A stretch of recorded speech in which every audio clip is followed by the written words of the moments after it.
want to take the island, burn your boats, and you will take the island, because people, when they're going to either die or succeed, tend to succeed. You are metaphorically standing in a room with 1,000 doors. There are many things you're excited about, many things you could do, so many opportunities before you.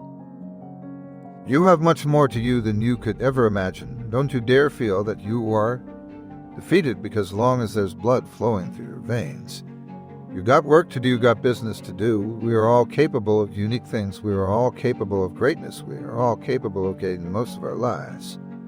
Why waste it? Why give in? Why make assumptions of things that shouldn't even exist in your life? Don't give in to defeat. Don't let defeat enter your mind. Don't feel that you're done being depleted. Be depleted. Be strong every day of your life, because strength is important, weakness isn't.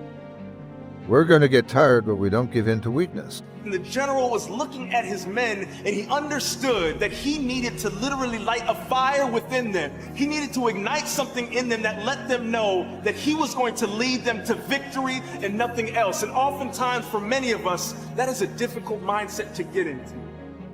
It is very difficult to step into a new arena, a new situation, a new environment, and have the courage, the confidence, the conviction, and the clarity to know that is yours for the taking.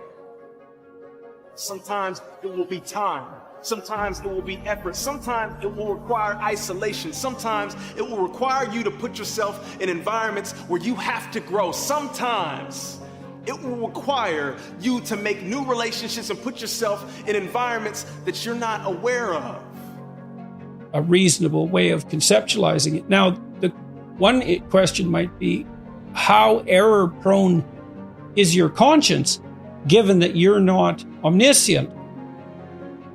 You have to attend to your guilt and your self-disgust and your self-contempt and your self-consciousness.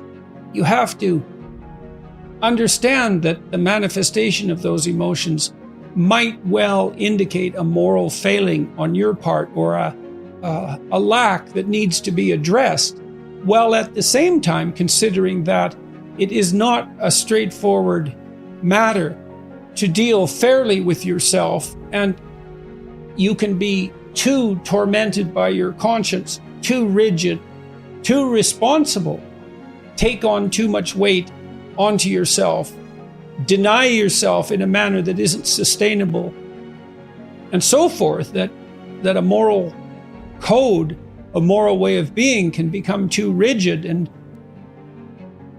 are you willing to make the necessary sacrifices to become the individual that you need to be to go after?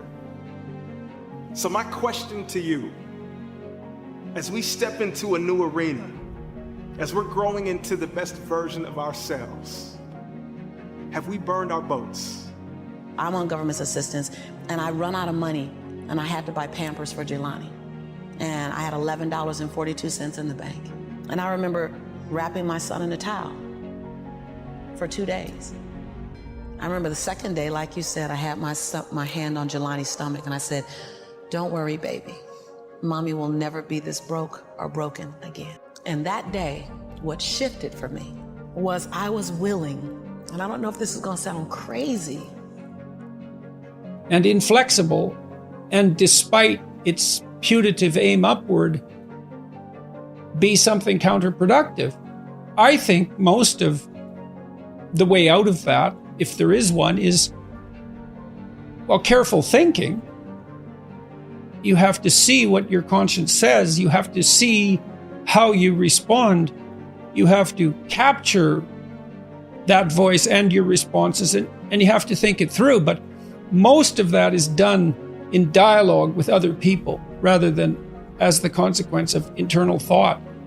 You know, if you have a dispute with your wife or your husband, your intimate partner, sibling, your parents, anybody close to you, and it's useful for each of you in the dispute to ask yourself and the other person very seriously. We all get tired from time to time, but that doesn't mean that you are defeated. You're just a little depleted. And that means you got to hit that reset button. That means you've got to catch that second win. That means you've got to find that other source of power and strength to carry on. You're not defeated. You're just a little bit depleted. I stand out here in this desert, and let me tell you, this time of the year is very hot. It is so hot that you can barely even. Very yes, I'm tired.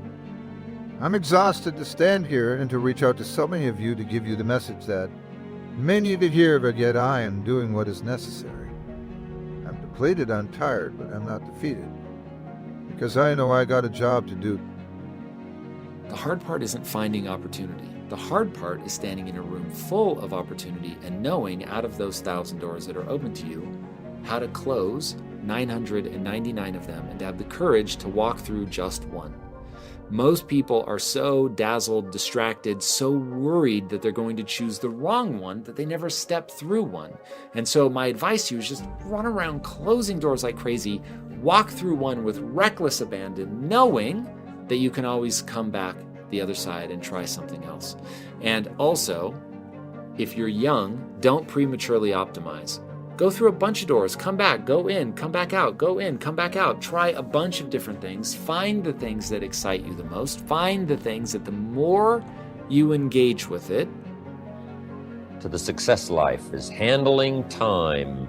Fourth step to success, one of the most important, the solving of problems. And everybody's got a list of problems. Everybody.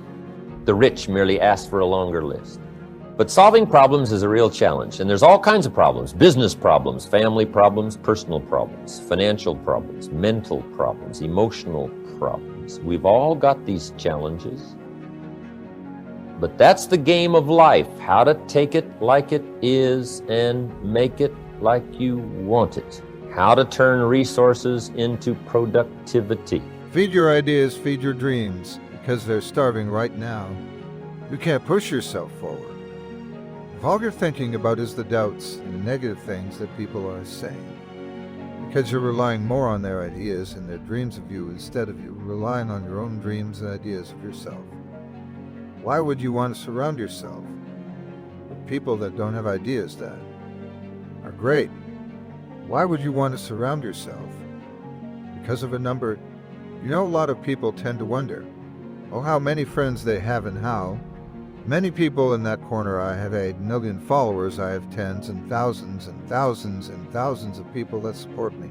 The more interested you become. If you engage with something and over time it starts to lose interest for you, that's not the right door. If, on the other hand, the more you learn about it, the more you engage with it, the more you're like, man, this is so fun. That's what you're looking for. You're looking for something that gives you more energy than it takes. If it's taking more energy than it gives, this is not the door for you. So you want to find that thing where the more that you engage with it, the more fascinating it becomes. Now, if you do that, and the only thing that you pursue is the thing that's giving you more energy, and again, it's going to give you more energy because there's something innate about it that's fun, and you did what we talked about earlier, where you figured out why you wanted it. You started assigning meaning and purpose. I'm doing this to save my mom and my sister, whatever the case may be. But you're assigning something to it that is deeply personal, that really makes sense with that thing. Human resources, physical resources, solving problems. That's the challenge of life and lifestyle. See, the challenge is how to be happy with what you got. You got something. The next key is how can you be happy with it? It's a challenge. It's a problem. It needs to be solved. I met Neil Armstrong one time. First man to step his foot on the moon. Neat guy. I met him in Chicago. Neil Armstrong said, going to the moon was simply a matter of solving problems. That's the way he described it. The trip to the moon was just solving problems. So no telling where you can go if you solve the problems. No telling what kind of a journey you can take. Just solve the problems. Now, let me give you some keys on problem solving that really helped to alter my life. Problem solving. First, The battle continues. Carry on, be productive. Be powerful, and from the bottom of my heart, conduct your business. You're feeling a little tired right now, aren't you? You don't feel like you have. Anymore, you're wandering around confused, not having a sense of awareness of who you truly are inside. Not allowed the outside interference to dictate your destiny. You have allowed it to have more of a conversation with you and put you in a position where you're just feeling weak And when you feel that particular weakness, you feel defeated. Wanting to let you know right now, you're not defeated, you're just depleted. You're tired because you're human.